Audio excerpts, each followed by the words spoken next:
And good morning. It's 7:04 on this Thursday, November 11th. It's time to head to Studio B for Coleman and Company. Well, hello, everybody, and welcome to our program here on Veterans Day. We start out every Thursday talking about Bates Ford, and always glad to have our two friends from Bates Ford here. We got more friends than that at Bates Ford, but the two of them that come here every Thursday morning. We have Paul Tubbs, Deal Operations Manager, and Ronnie Kelly, who's in sales. And good morning to both of you. Good morning. Good morning. How are you, Ronnie? Doing great. Good. It's nice out there this morning. Nice out there this morning. But they say it's going to rain. It's going to rain, but you still don't come on down to Bates Ford. We'll take care of that. All right. Well, you've been doing that for 34 years, that same location. Yes, sir.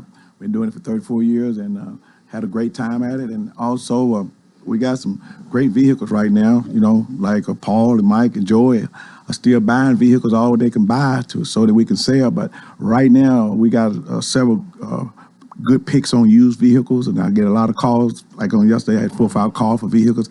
I didn't have them right on the lot, but I hope today that we'll find a few of those. And also on our new vehicles, we're very low on new vehicles, but we do have vehicles coming in. And the great thing about that is you come on down to Bates Ford and we'll sit down. If we got something coming in, we'll just go ahead and sell it to you now before it get here. That's what I done last week, and I'm waiting on those to come in. And all of our sales people, they have a list of all vehicles that we need, and we can get that done if you just come on down. That's a little bit different from what it's been ever before, isn't it? I mean, how many people have bought a car before they saw it? Well, and we'll kind of back up a little bit on that. What we do is we'll just take a deposit. We don't do all the paperwork. You don't start paying for something before you get it. But what we'll do is a lot of stuff, what happens through Ford is these new vehicles go on our website. We'll get calls consistently. Hey, y'all got, and it won't be there yet. It'll actually just be generic picture of, say, a Maverick or a Bronco or something like that. And what'll happen is somebody will see it. We'll come pull a window sticker and an invoice, kind of show them what it is. And if they want it, we'll certainly let them go ahead and put a deposit, and it's their vehicle. I had a good customer do that. Ronnie actually sold him last week with a Bronco Sport. And then another thing is we sold like 37 new vehicles last month, and we got 5 on our lot right now. So as soon as they come in, generally they're sold. Most of the new ones right now with the demand is they're sold before we get them. Yeah.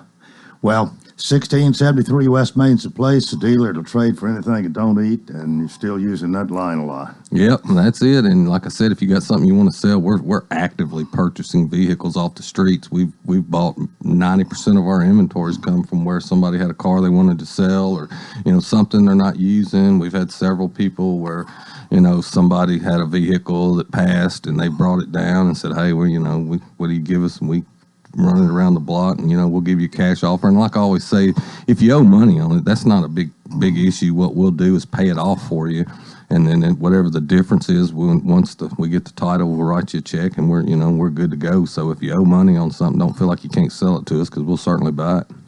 Well, the whole sales department's waiting for you, of course, but Ronnie, you get to come here every Thursday and get your name out before everybody. Right, and we're like, and we want to look at our whole sales team, but we get our name out there, but we're a family, and we all work together. Yeah. It's like if I'm not there, the salesman will take care of them, and I do the same thing for them. So we work together on the front. And well, of course, selling cars is not the only thing that you do. You have a good service department. We talked about the cheapest oil change in town. Right. We got all kinds of great deals going on service, staying really, really busy. Of course, we're still doing our cheapest oil change in town. Batteries, I seen there was a thing on the news the other day about how expensive car batteries have got. We've still running ours at $134.95 installed on most vehicles. Best warranty in the market. It's a 3-year free replacement, 100-month warranty. It's prorated after the 3 years.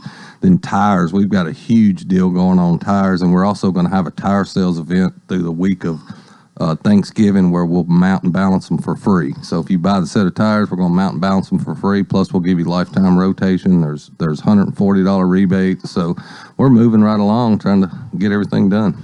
Well, you got a minute here. How are your plans? How are things going for a new location?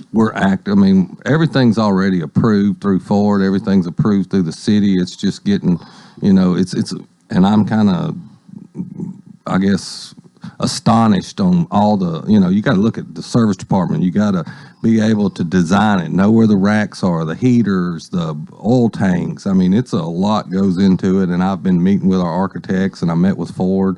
I've sent stuff off. I mean, it's all, I've got the drawings. Now we're just getting into the fine things, and then we're hopefully going to be breaking ground here shortly. I mean, we're 100% go. Tony's gung-ho getting this thing going. We got to be there at our new facility on Franklin Road by October of 23, so we got to move on. That's less than 2 years. Yeah, I know. I mean, you think about it. I was thinking about it the other day. I'm like, dang, Christmas is right here. I mean, it just seems like it was summer now. Time flies when you're having fun. Yeah. And Ronnie, you're still having fun. Yeah, still having fun each day. Well, thank you all for being with us. We'll do it again next Thursday. Next Thursday is the Thursday before Thanksgiving. We won't be here Thanksgiving, but see you next week. Thank you. Okay, and thank you both. Thank you. That is Paul Stubbs, Dealer Operations Manager, and Ronnie Kelly in Sales at Bates Ford, 1673 West Main in Lebanon, the dealer that'll trade for anything you don't eat. Sergeant P.J. Hardy is with us this morning. Good morning. Good morning, Coleman. And I've already asked you as you walked in, what are you doing for Veterans Day? And you said, well, I'm here. Well, I'm here. Yes. Well, I'm glad here. to see you. Glad to have you. Well, thank you. I appreciate that. Need Yeah. Well, somebody to talk to. I am here. However, just a reminder, all city offices are closed today in honor of Veterans Day, including our own administrative and records offices. So just be mindful of that. Well, we can mention the Veterans Day Parade, which is supposed to start over on West Main Street at 10 o'clock. Go across the square from Hatton, across the square and up to the Veterans Plaza, and then at 11 o'clock, the Veterans Day program. The way it looks out there right now, I mean, they're forecasting rain, but hopefully it's going to be noon or after by the time it arrives here. Yeah, we're hoping that's the case. Noon and 4 o'clock is what they're predicting. So we should have our ceremonies and everything wrapped up by noon, and so we should be out of the rain and good to go. You enjoy a parade. I love parades. They're one of my favorite things to do. From being in the parade itself, driving a vehicle in the parade, to just being on the sides and watching people cheer the folks as they come through. I love seeing all the bands that come through as well, all the school bands, and it's just a great event. I love the bands being a part of the parade. I think we have 5 of them today. We do. We have a really big lineup as far as that goes. Of course, I'm partial to our Big Blue Lebanon High School band. I get to see them every Friday night at the football games, and I've gotten to know a lot of them, and so it's just a great event. Well, it is, and we have for a number of years here put a little more emphasis on Veterans Day than we did once upon a time. And I don't think it's let up. I think the intensity has been there for quite some time. And there are a lot of veterans who show up for this as well. And this is a long time coming, and it's rightfully so. With the Veterans Plaza that was put together several years ago, I think you're right. It is something that gets bigger and bigger every year, and it rightfully so should.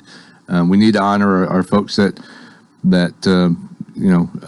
serve our country and serve in the armed forces, and it's just a great way to do that. All right, I want to talk about something we haven't talked much about. We've mentioned it a number of times. You've been in your present location for a while. Because of COVID, I'm not sure we ever had an open house, or if we did, it was limited or whatever. Did we? There's not been an official open house. Okay. We have had some folks come through, especially our city government has come through and has taken a look at it. But we're hoping this spring that we can have a ceremony. Now, one thing we did have in October, since we've been last here, we have dedicated our building to C.L. Menier. So our building is officially known as the C.L. Menier Police Facility.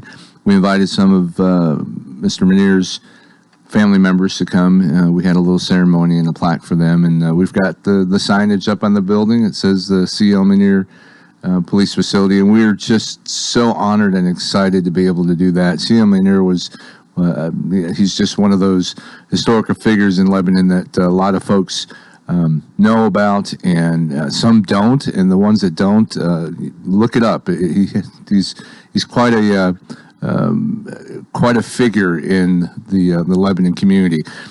Everything from his service in the armed forces. He was wounded in the same leg twice, so his entire career at the Lebanon Police Department was pretty much on foot. Yeah. And he patrolled basically the east side of town from the square on east, and he would walk folks to the jail when the time was right.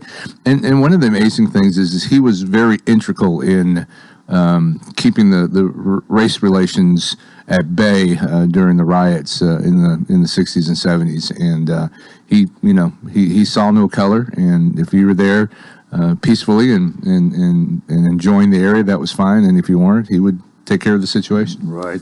Well, is everything working well? You've got nearly everything there now, brought under one roof in one place. We do. As I mentioned before, it's been able to bring us 3 of our divisions back under one roof. We still have one facility out west. We're actually in the talking stages of expanding a western facility because of the growth that we've experienced here and the number of personnel that we have to have. And also, as one project ends, another one begins. So we're looking at also expanding our animal control facility. We are in desperate need of a new facility.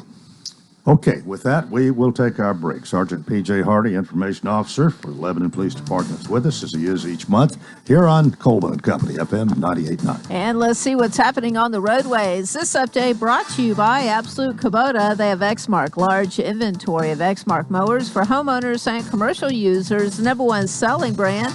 Bought 2-to-1 over any other commercial mower brand. 1506 West Main. Now in traffic, here's Chuck. Good morning, THP. Still working that wreck over on 840 westbound. It's going to be in Williamson County around the 14-mile marker. That's going to put it over near the Natchez Trace area. Again, that's on 840 this morning. Traffic's increasing quite a bit now on I-40, making its way out of Wilson County through Mount Juliet. Gatlinburg Wine Cellar, home of the world-famous cotton candy wine. They have other flavors. Check them out today at GatlinburgWineCellar.com. I'm Commander Chuck with your on-time traffic. Renewal happens here at Lebanon Center for Rehabilitation and Healing. Lebanon Center for Rehabilitation and Healing has experienced new leadership and a new atmosphere. Same location in the heart of Lebanon, 731 Castle Heights Court on the Castle Heights campus. Lebanon Center for Rehabilitation and Healing is providing 5-star clinical outcomes to short-term and long-term care residents. Call 615-444-4319 for a tour and to experience the new culture. Renewal happens here at Lebanon Center for Rehabilitation and Healing. Hey, TP. Yeah, JB? You ready? For Friday Night Lights, you better believe it. Join us on the Fakes and Hooker Scoreboard Show every Friday night after the Lebanon High football game. We'll have all the scores for you and even post-game interviews with all of your Wilson County coaches. Thank you to our sponsors, Designers Carpet, Fakes and Hooker, Lebanon Appliance, Palometto's Insurance, Sammy B's Restaurant, and Kenny Salas and the hometown team with Keller Williams Realty. It's the Fakes and Hooker Scoreboard Show with John Boyce and Trenton Perry, right here on WANT 98.9 FM. Hi, everybody. I'm Tommy Bryan. Join me, Bob Lee, Terry Stafford, and Joe Gardner as we bring you Lebanon High football. Lebanon's run in the TSSAA playoffs continue Friday night, November the 12th, as the Blue Devils take on Riverdale at Tribble Field, Watkins Stadium. Tickets available online at gofan.co. And if you can't be there, tune in on radio, WANT FM 98.9 and WCOR AM 14.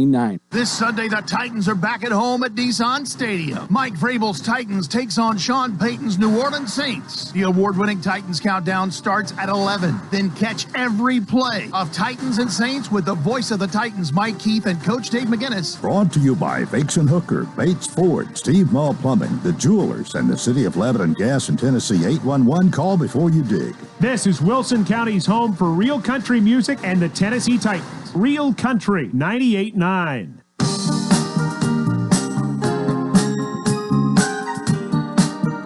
Veterans Day, Lieutenant P.J. Hardy. And I got your title wrong, but I apologize. No worries, Coleman. Well, what is there something in particular you'd like to talk about this morning? Well, I did want to mention the CM and your dedication on our building, so glad I was able to do that. And also, I forgot to mention one of the unique little tidbits about Mr. Manier. He was the oldest active police officer in the nation at the time of his retirement at the ripe age of 83. So that's pretty amazing as well. Other than that, we had a very busy October. It just seemed like there was activities going on everywhere. Had a great Halloween on the Square event. Tons of folks showed up. Great kids in their costumes showed up as well. For November, there's a few things going on. We're part of a drug overdose fentanyl community conversation over at Cumberland University the other night.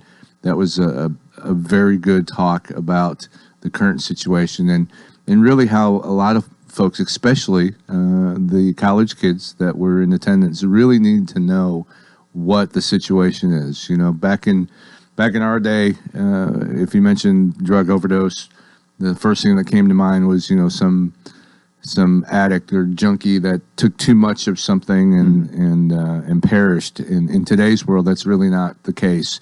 A lot of what's going on is the illicit drugs are tainted with fentanyl or carfentanil, and it's taking people's lives and people all across the spectrum. This is not a poverty drug. This is not a drug that it ranges all across the demographics, from the west side to the east side to central to every state, every city in every state. And so it's really a dangerous time for those, not only those with addiction, but those, especially like younger folks that might want to experiment, because that first time experiment may be the last time. It's more of a poisoning than it is a true case of overdosing. Is there a lack of information? Is this due to that, possibly? I don't think it's a lack of information. Just like we did with the methamphetamine issues back in the day, we had to change our legislation so that we can make sure we control the sale of pseudoephedrine, which was the main ingredient in methamphetamine. Once we were able to do that and get that message across and get those laws passed and be able to track folks that are buying that and deny folks that are buying too much of it, we got a pretty good handle on it. But like everything else, once in this country, once we have an addiction to something and we're not able to make it on our own, other countries step in and make it in mass quantities and then introduce it into the area. And so we've gotten to that point. We no longer have the guys at the motel blowing up motel rooms because they're trying to make meth in there. We no longer have the sheds and the basement meth manufacturers. Most of the methamphetamine that's coming into this country is coming in bulk quantities from south of our border. So that's just kind of the way things go. But with this fentanyl and carfentanil issue, it's really just a matter of pure money. And as a drug dealer, you want your product to have a better reputation than the next guy's, so that you can take that guy's money. And so they add these additives to it to make a bigger, better high. But they're basement chemists and scientists that really don't know what they're doing and end up putting too much in some of the products and very little amounts of fentanyl and especially carfentanil can take a person's life instantly. Are you able to track this some, to have a handle on it in any way? So what we're able to do is, through our investigations, if we find where there are pockets of overdoses, and not all overdoses end in a death, but unfortunately here in the city of Lebanon, we've had 18 deaths this year. 18 in our city, and we've had over, and I can't remember the number. It was around 120 or so overdose situations where we've had to administer Narcan in order to save their life and bring them back to life. Are these mostly young people? No, it's across the board. Again, it's there's so many prongs to it. You've got the younger folks that are experimenting. You've got the drug addicts that are on the illicit drugs, and then you've got folks, and this is a big number of folks that are addicted to prescription pain pills, and they're now taking those pain pills. They have presses that look exactly like a regular pain pill that you would get at the pharmacy, but unfortunately, again, they're laced with this fentanyl. So if you really, we say, and it almost seems silly to have to be able to say it, but unless you know where your medication is coming from, like Walgreens or Rite Aid or wherever, unless you know where it's coming from, your doctor, stay away from it, because there is no telling. It's really like playing roulette these days, because it is so across the board. College kids, one of the new things that they're doing is they're taking Adderall to stay up and be able to study for their exams and that sort of thing. Well, now the fentanyl is being introduced into Adderall, so you've got students across the nation that have died from a quote unquote overdose, and that might be probably part of the issue as well. There was something that was brought up at Cumberland, and that is there something that we can do to change that narrative? Because again, you and I sitting here, when we hear the term overdose, we again think about what used to be in the past. There has to be some type of education, or it has to be some type of recognition that it's not just too much of something, but it's tainted. It's poisoned materials out there that are taking the lives of our citizens, and it's a worse issue as far as illegal drugs we've had in history. Well, I still wonder how they can be this successful in distributing that, and people can't be more wary of it. But if they're wanting a high. Well, so again, just like the situation has many prongs to it, our approach to it has many prongs. So we do education in all of the school system, from pre-K all the way up to college. We have worked with our legislators, and we've worked with our local prosecutors to make sure that the time and the punishment is heightened, so that and I'm proud to say that we were one of the first cities in Tennessee that successfully prosecuted someone for second-degree murder that was involved in selling of illicit drugs to someone who had died. So we were one of the first cities in the state of Tennessee that was able to do that. I think right now we've have 2 or 3 convictions, second-degree murder convictions already on the books, and we've got several more that are going through the court system right now. So hopefully that'll send the message to those who partake in the sales of these very dangerous drugs. Hopefully that'll put a message into them that they need to stay away from it. Those that are the distributors, I mean, it's their livelihood. They're in it for the money they can get. It's all that they're in it for, is for the money, and that's the unfortunate thing. And so endangering people's lives in the process.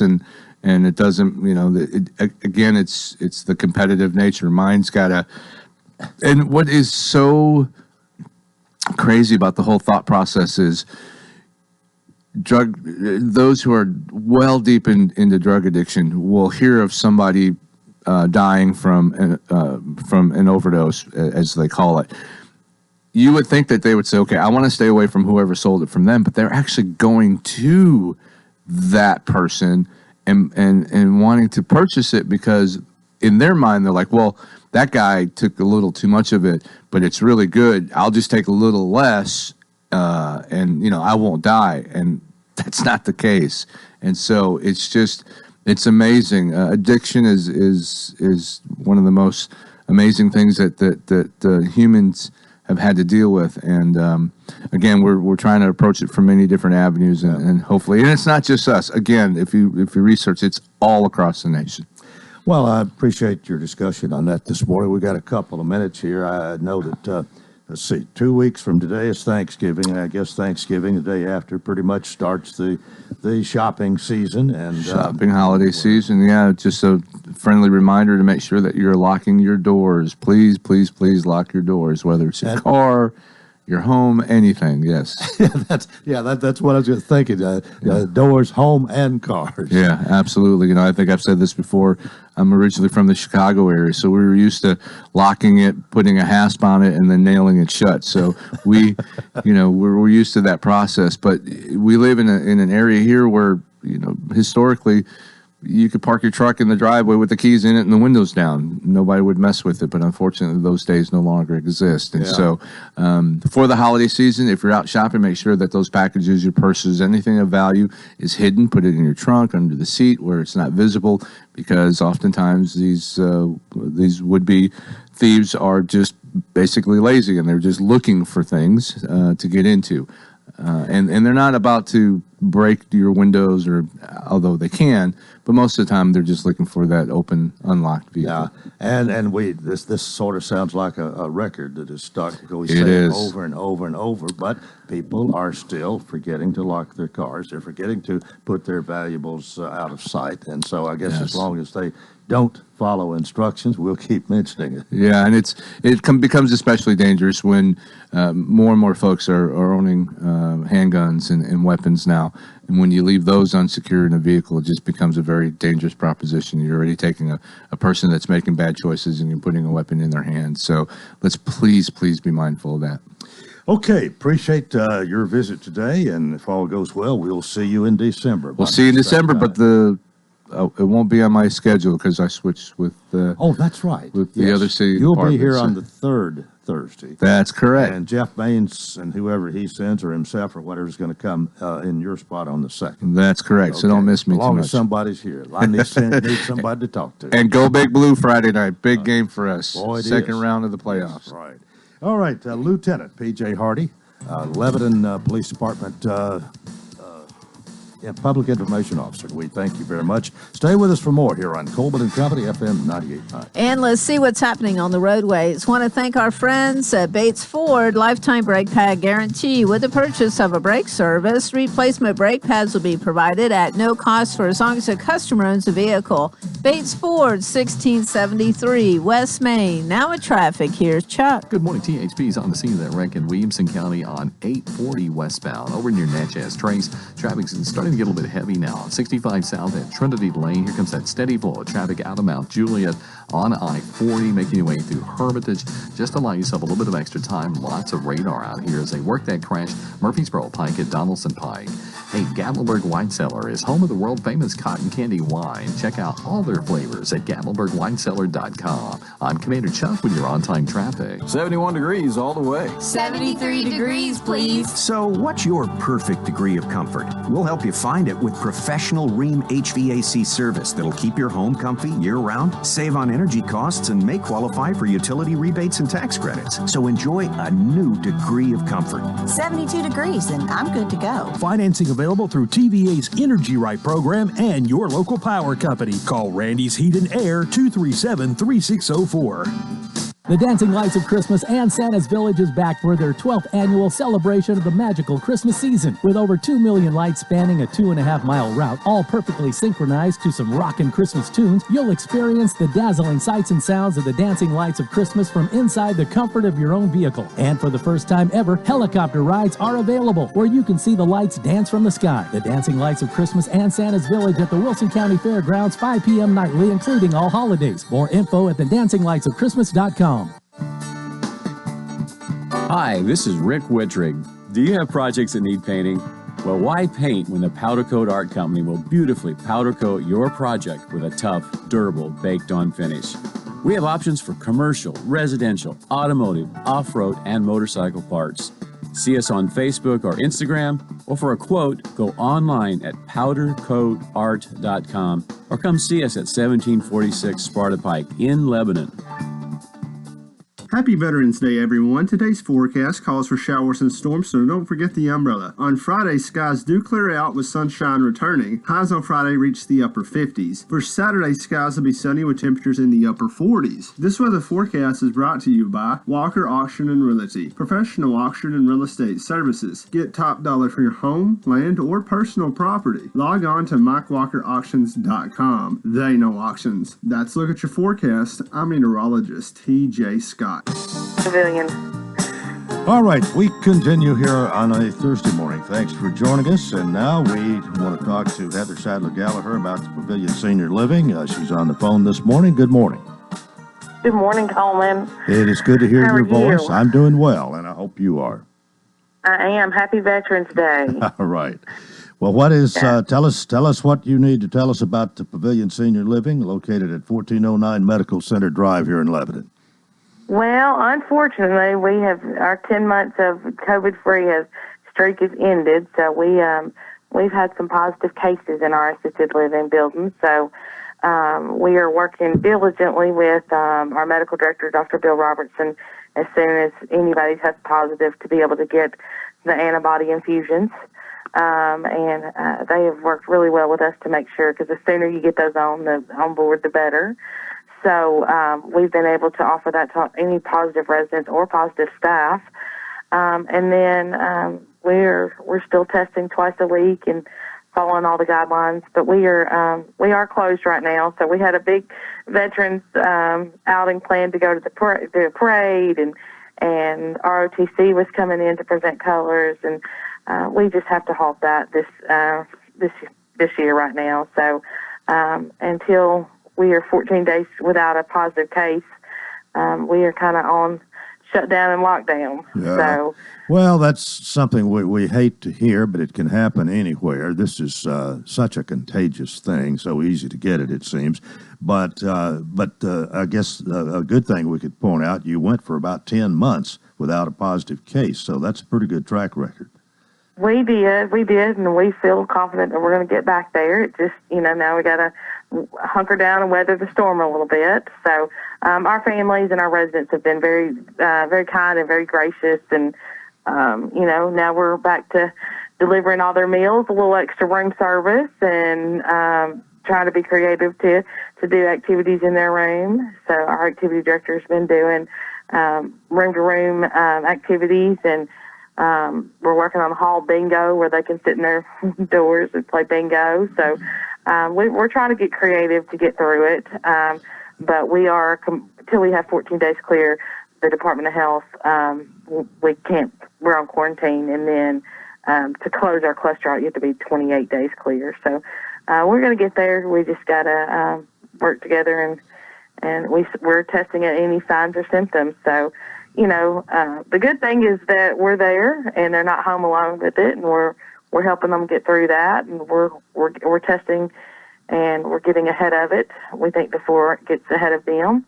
So that's the good thing about assisted living. The bad thing is it's assisted living and it's communal living, so it can spread, and it does spread pretty quickly if you don't get ahead of it, for sure.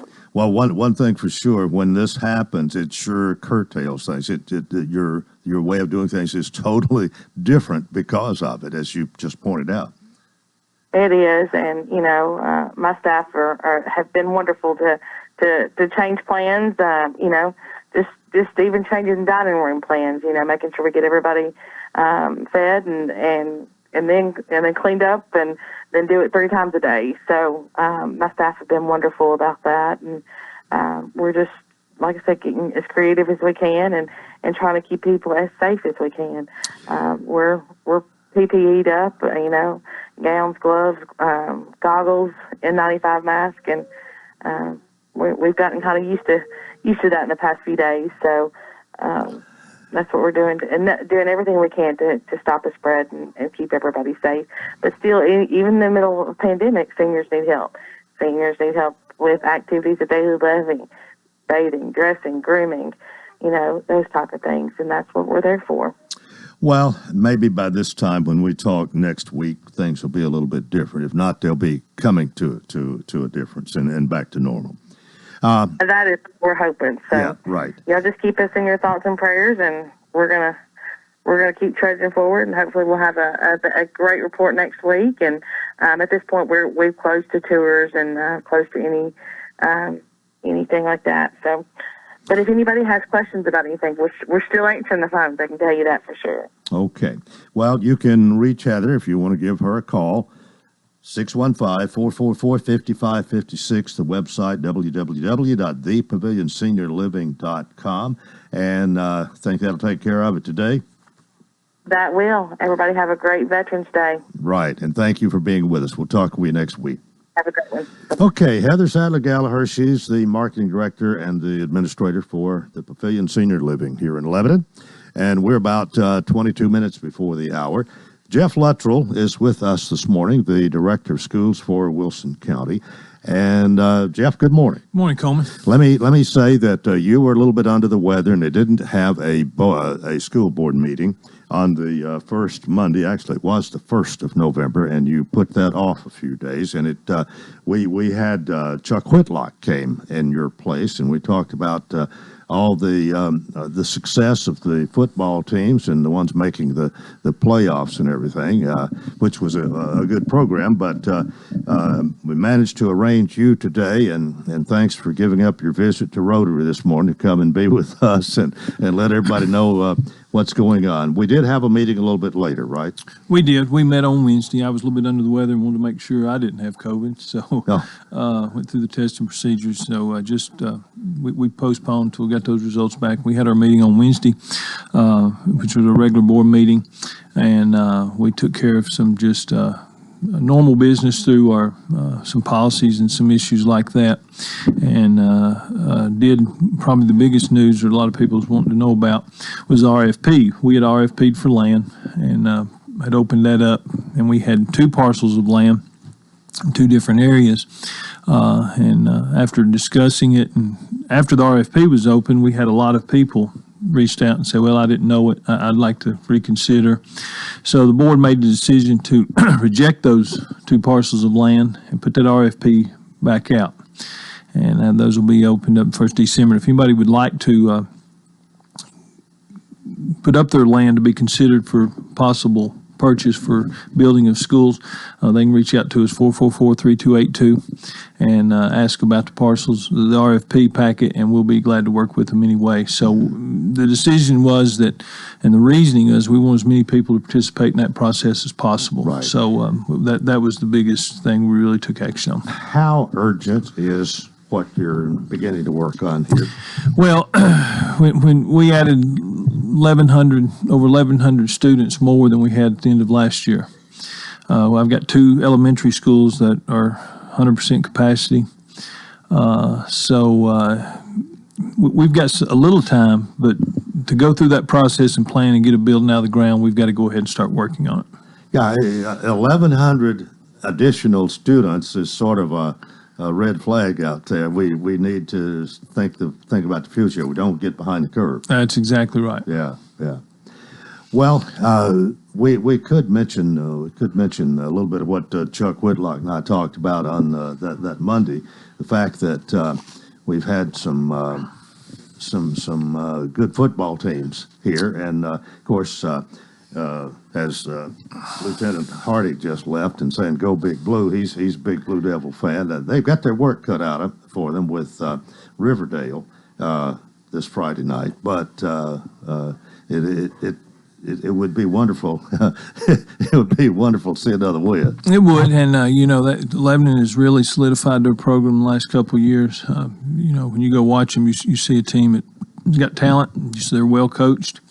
And it's a lot of fun for the community to be able to participate in winning teams. And, Riverdale's an old power, but if I remember correctly, when I first came here, that used to be one of the biggest games was Riverdale and Lebanon. So it's going to be interesting Friday night, and I do think that Lebanon definitely has got a chance to advance. You've got Green Hill. What a story they've been. They just keep coming from behind. It's amazing how many times they've got behind in the season and continued to win, and they're sitting in a good place. They'll be playing Columbia. So there's a lot of excitement there. And then the third school that's still alive is Watertown. You got to always be pleased when Watertown. I am, and so they're again. For I don't know how many years in a row this is. They'll be in the second round. They'll be playing Marion County in a game that it can go either way, but I feel confident that they'll have an opportunity to advance too. Well, they're not playing Hearts or Trousdale County this time. That's true. That is true. Correct me if I'm wrong, but it had been the last 3 years they've beaten Trousdale County in the regular season and lost to them in the playoffs. That is correct, and so that's not going to happen this Friday night. Not this Friday night. Is Trousdale County still in? They're still in. If Watertown wins and Trousdale County wins, it'll be the fourth year in a row they'll meet in the quarterfinals, and so but it's just good for communities and for schools when their teams are winning. They get that community support, and everybody has a lot of pride. So football season's exciting. Well, I think Friendship won their game. In fact, they had just token opposition, it looked like, according to the score. But anyway, they're still in the private schools. But unusual that Mount Juliet is out and Wilson Central's out. They did. I think you consider that Mount Juliet game a little bit of an upset. But still, all 5 schools made the playoffs, and that's tremendous. And so a lot of good things going on, a lot of good coaching staffs, people working hard with their young people. Well, a little diversion there. We'll get back to what's happening, and, of course, looking forward to Thanksgiving and all of this. Jeff Luttrell, Director of Schools for Wilson County, is here. We'll take this break, and more coming up on Coleman and Company FM 98.9. And let's go ahead and see what's happening on the roadways. Want to thank our friends at Absolute Kubota. Exmark, large inventory of Exmark mowers for homeowners and commercial users. #1 selling brand. Bought 2-to-1 over any other commercial mower brand. 1506 West Main. Now at traffic, here's Chuck. Good morning. Starting to slow down now, right on schedule on 65 South at Trinity Lane. Still heavy, but it's moving to Kingston Springs as all that traffic starts to build on 40 eastbound. As you make your way out of Dixon County, even coming in from Hickman County, there's still gathered up on it. Seeing the earlier wreck at Murfreesboro Pike, at Donaldson Pike. It's busy, but it's moving down I-40 out of Wilson County through Mount Juliet, headed towards Nashville. Princess Hot Chicken is now open inside the Assembly Food Hall near the National Museum of African American Music on Broadway. Check them out online at princesshotchicken.com. I'm Commander Chuck with your on-time traffic. Hey, this is Paul with Bates Ford, and our vehicle purchase program has been a huge success. If you got something you want to sell, bring it to Bates Ford for a cash offer. Even if you owe money, we'll pay it off and give you the difference. And on the service side, we got some great deals. We got the Works program, which includes an oil change and a tire rotation, the cheapest oil change in town, the cheapest battery in town for $134 installed on most vehicles. That's Bates Ford, 1673 West Main, the dealer that'll trade for anything that don't eat. Service the hometown way. That's THW Insurance. Because THW is an independent agent, you can select from several highly rated insurance companies offering competitive rates and excellent service to best suit your needs. For home, auto, life, health, long-term care, business, and employers insurance, ask THW. THW Insurance Services, 321 West Main in Lebanon, or call 443-3849. For an online quote, visit thwins.com. Bill Bailey presents Middle Tennessee Sings the Gospel, featuring Gold City. I will not be shaken. I will not be moved. The Kingsmen. I will arise and go back to my father's house. The Inspirations. Your labors are over. Your labors are over forevermore. And Jeff and Sherry Easter. Ain't it good God loves people like me? Middle Tennessee Sings the Gospel, Friday, November 19th at 7 p.m. at Hillcrest Baptist Church in Lebanon, Tennessee. A $15 per person donation will be requested at the door. Plus, a love offering will be received. For information, call 877-412-SING. That's 877-412-SING. Or visit BillBaileyConcerts.com. BillBaileyConcerts.com. Middle Tennessee Sings the Gospel with Gold City, the Kingsmen, the Inspirations, and Jeff and Sherry Easter. Friday, November 19th at 7 p.m. at the Hillcrest Baptist Church in Lebanon, Tennessee. Fiddler's Grove, located at the James E. Ward Ag Center in Lebanon, is celebrating a Tennessee Christmas in the Grove, starting with the barn sale and snowman workshop Saturday, November 13th, 10 a.m. to 4 p.m. in the Veterans Building. Admission to Fiddler's Grove is $5 and includes visiting the barn sale. A great time to shop for Christmas gifts. The snowman workshop is $25. Details on Facebook at Fiddler's Grove TN or at www.fiddlersgrovetn.com. And again, we welcome you to Coleman and Company. Thanks for joining us. Our final segment now, and Jeff Luttrell, Superintendent or Director of Schools. It used to be Superintendent. He is with us this morning. Let's talk a little bit about Thanksgiving. Well, now I want to ask you something else first. The COVID thing. There's been times when you've almost had to shut down school, change things. Has it gotten better lately? It has. We monitor that every day. Last 2 weeks has been really good. single digits per day in cases in our schools, and you got dealing with right at 20,000 students and over 2,500 staff. Yes, our numbers are way down, which is a good sign, and we're excited about that, and we just hope that trend continues. Well, as far as Thanksgiving goes, week after next, 2 weeks from today, actually, school out most of the week. It is. Our 12-month staff will work part of the week, but yes, we do take the whole week of Thanksgiving off. And especially with COVID, the way these breaks have kind of failed, that's a good thing because it gives us time to get out and get our buildings cleaned a little bit deeper. So yeah, I've got a lot of people looking forward to that week to get some rest. We've had a special, actually, I think a couple of special sessions of the state legislature, and might get you to comment about what they've done. Senator Pody is supposed to be here in the first half tomorrow morning and tell us his side of everything. And I don't know how controversial the decisions have been, but from your point as director of schools, what about what they've done? Well, throughout this whole process, there's been such an outcry on both sides of the issue, and I've kind of been right in the middle of it, trying to navigate. And what has happened in a special session with our legislators? They went in and they've got a bill, COVID bill, that puts some limits and restrictions and clarifies some things that can and can't be done. For the school setting, what it says is that we cannot do a mask mandate unless the cases reach, and I think it's 1,000 per 100,000 residents over a 7-day period. So when we went back and looked at that, what would that have meant for us in the last 18 months? It was only about 3 or 4 days during that whole time that the cases would have been that high. So, they've done that, and we're waiting. The governor's not signed it into law. Now, I read an article yesterday afternoon that said that his quote was that he thought he would be signing that into law. And once it goes into effect, it's immediately. So with that also, it takes the quarantine. That's been a big issue as we've quarantined a lot of students, and it's been an unpopular decision. I understand that. But was following those recommendations of our health department and what we need to do to try to stop the spread in our schools. But in that bill, there's some language in there where the quarantine will only be allowed if there's some stipulations, like the governor declares a state of emergency, and then the only person or only agency that can do it is the health department. So those are some major changes. We'll just have to see. Of course, we always follow state law. And at the past board meeting, we did, because of our numbers being so low, we went back to mask optional. And we ended our quarantine. We're back not quarantining. So we kind of got out in front of it, I guess, but that's where the data told me we were at the present time.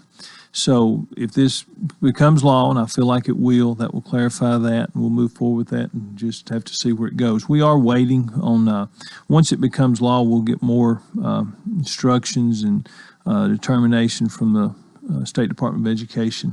Has COVID affected our sports, not just football, but any other sports that's active here in the fall? We've had pockets of it, but that's something that's interesting. Not near the level as it did last year. And I don't know, this thing, this virus is, I think it's changed, and I think we've got better at doing some things, but it has not impacted us like it did last year. No.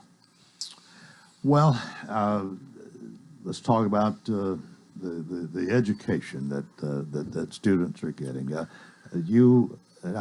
have to say, I think a lot of people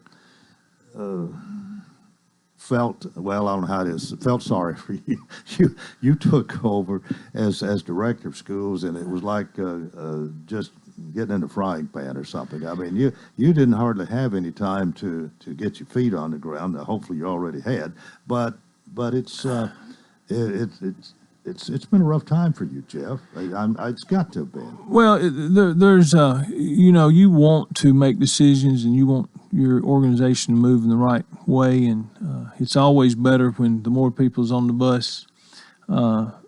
That's better.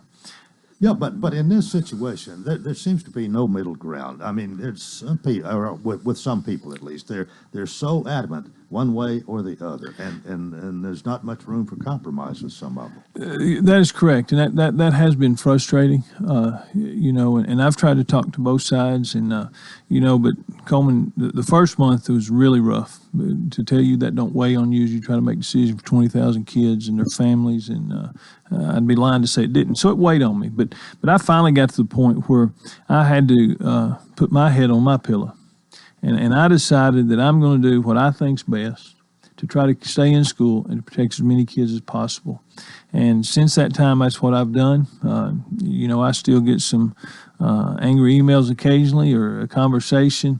That's part of being in leadership. I know who I am, and I care about kids, and I care about education.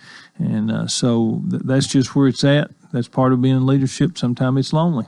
What as far as education goes, and what the learning that is taking place in this school year since August the 1st or thereabouts, how about the quality of it?